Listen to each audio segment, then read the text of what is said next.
हम राष्ट्रवादी हैं। आरएसएस वाले कहते हैं हम देशभक्त हैं।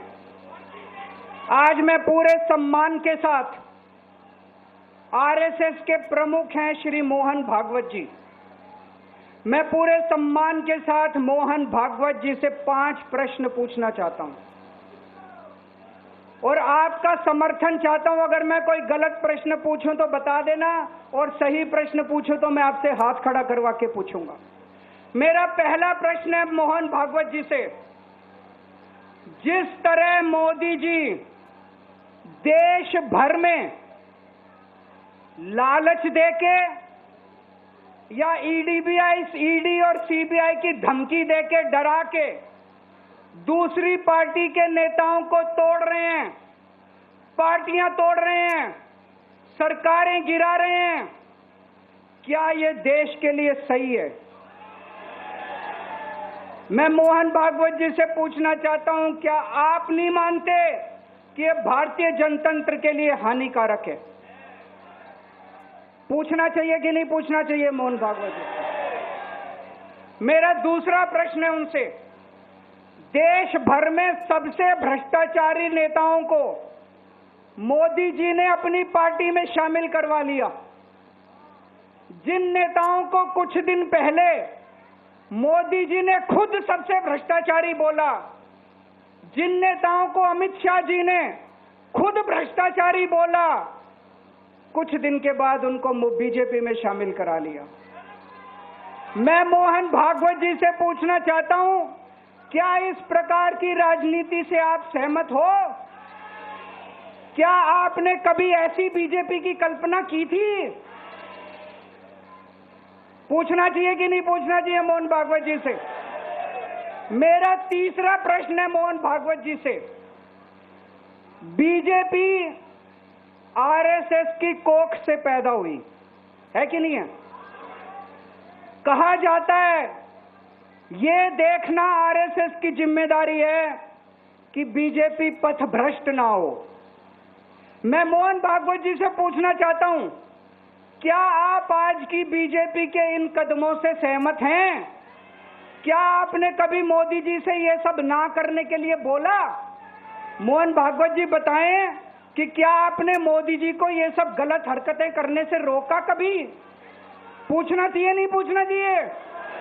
मेरा चौथा प्रश्न है मोहन भागवत जी से, जेपी नड्डा जी ने लोकसभा चुनाव के दौरान उन्होंने कहा कि बीजेपी को अब आरएसएस की जरूरत नहीं है। आरएसएस बीजेपी की मां समान है कि नहीं है? क्या बेटा इतना बड़ा हो गया कि मां को आंखें दिखाने लग गया? क्या बेटा इतना बड़ा हो गया कि आज मां को आंखें दिखाने लग गया? जिस बेटे को पाल पोस के बड़ा किया, जिस बेटे को प्रधानमंत्री बनाया, आज वो बेटा पलट के मां को अपनी आंखें दिखा रहा है। मातृतुल्य संस्था आरएसएस, आज वो बेटा अपनी मातृतुल्य संस्था को आंखें दिखा रहा है। मैं मोहन भागवत जी से पूछना चाहता हूं, जब नड्डा जी ने ये कहा तो आपके दिल पे क्या गुजरी, आप जरा बताइए इस देश को। क्या आपको दुख नहीं हुआ? मैं आरएसएस के हर कार्यकर्ता से पूछना चाहता हूं, जब नड्डा जी ने कहा कि हमें आरएसएस की जरूरत नहीं है, क्या आरएसएस के हर कार्यकर्ता को दुख नहीं हुआ? मेरा 5वां प्रश्न मोहन भागवत जी से मैं कहना चाहता हूं, आप ही लोगों ने मिलकर कानून बनाया था कि 75 साल के होने पे कोई भी व्यक्ति रिटायर होगा। इस कानून के तहत आडवाणी जी को रिटायर कर दिया, मुरली मनोहर जी जैसे बड़े बड़े नेताओं को रिटायर कर दिया, बीसी खंडूरी जी को रिटायर कर दिया, कलराज मिश्र को रिटायर कर दिया, शांता कुमार को और पता नहीं कितने लोगों को रिटायर कर दिया। अब अमित शाह जी कह रहे हैं कि ये नियम मोदी जी पे लागू नहीं होगा। तो मैं मोहन भागवत जी से पूछना चाहता हूं, क्या आप इससे सहमत हो कि जो नियम आडवाणी जी पे लागू हुआ वो मोदी जी पे लागू नहीं होना चाहिए? आप ये पूछना चाहते हैं कि नहीं पूछना चाहते? पूरा देश आज मोहन भागवत जी से ये प्रश्न पूछना चाहता है। एक और बात रखना चाहता हूं मैं, प्रश्न के रूप में नहीं है। आज हमारे देश के अंदर शिक्षा व्यवस्था का बहुत बुरा हाल है। जिनके पास पैसा है वो अपने बच्चों को प्राइवेट स्कूलों में भेज देते हैं, जिनके पास पैसा नहीं है वो मजबूरी में सरकारी स्कूलों में भेजते हैं। 75 साल के अंदर सरकारी स्कूलों का बेड़ा गर्क कर दिया हर सरकार ने इस देश के अंदर। लेकिन ऊपर वाले की कृपा है कि ऊपर वाले ने इस देश को एक मनीष सिसोदिया दे दिया। 75 साल के बाद इस देश में एक ऐसा शख्स आया जिसने गरीबों के बच्चों को भविष्य की एक उम्मीद दी। एक रिक्शे वाले का बेटा, मजदूर का बेटा, किसान का बेटा, जिसे कोई उम्मीद ही नहीं बची थी कि मेरे बच्चे बड़े होकर कुछ बन सकते हैं, आज उनके बच्चों को अच्छी शिक्षा देकर मनीष सिसोदिया ने उनको उम्मीद दी है।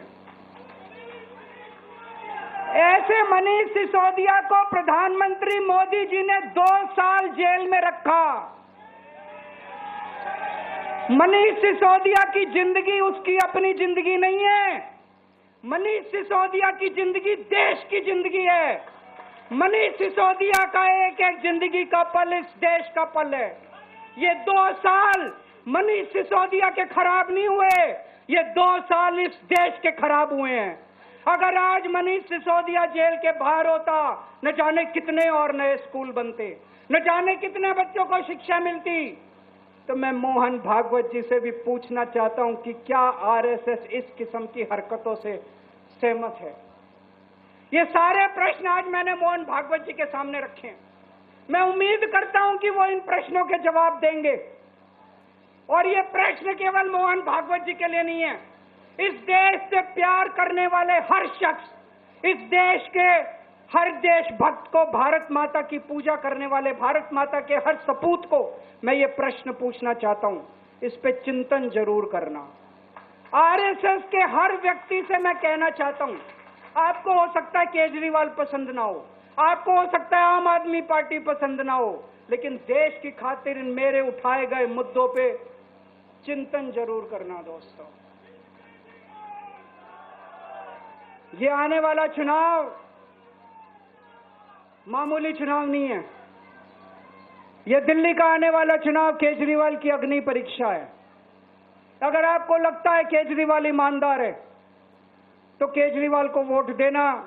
अगर आपको लगता है केजरीवाल बेईमान है, मुझे कतई वोट मत देना। ये जो झाड़ू है ना, ये जो झाड़ू है, ये झाड़ू अब चुनाव चिन्ह नहीं है। ये झाड़ू चुनाव चिन्ह नहीं है आम आदमी पार्टी का। ये झाड़ू आस्था का प्रतीक है।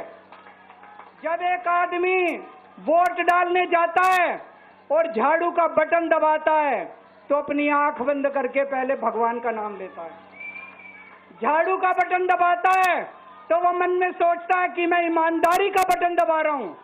झाड़ू का बटन दबाता है तो वो ये सोचता है कि मैं एक ईमानदार सरकार बनाने का बटन दबा रहा हूं। इस झाड़ू का बटन तभी दबाना अगर आपको लगे केजरीवाल ईमानदार है, नहीं तो इस झाड़ू का बटन मत दबाना दोस्तों। भारत माता की।